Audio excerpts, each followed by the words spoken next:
Prasad gets iPhone XR with were assembled in India, written on it. Shares pic. Union IT Minister Ravi Shankar Prasad on Monday shared a picture of his Apple iPhone XR handset with designed by Apple in California and assembled in India, written on it. "I expect further expansion of manufacturing in India by Apple," tweeted Prasad. He also said that Apple's supplier Salcomp is buying the closed facility of Nokia near Chennai.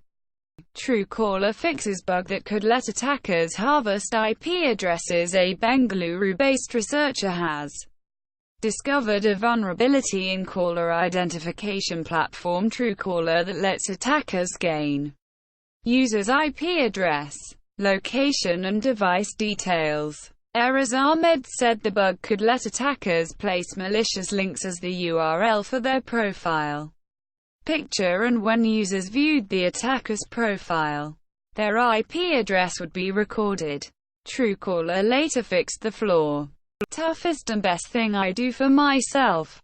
Twitter CEO on finishing third. Vipassana Twitter co-founder and CEO Jack Dorsey on Sunday tweeted that he has finished his third 10-day Vipassana, one of the most ancient techniques of meditation, at Dharma Pataka in South Africa. Quote, "It continues to be the toughest and best thing I do for myself," he tweeted.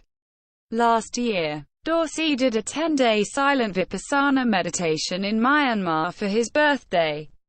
My cancelled nuclear reactor in China, a 5-year setback for technology.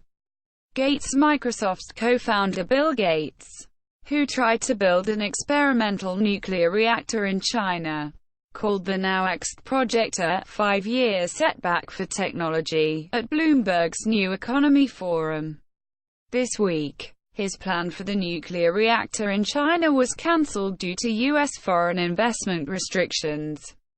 Gates' U.S.-based company TerraPower, which he founded in 2006, was working on the project.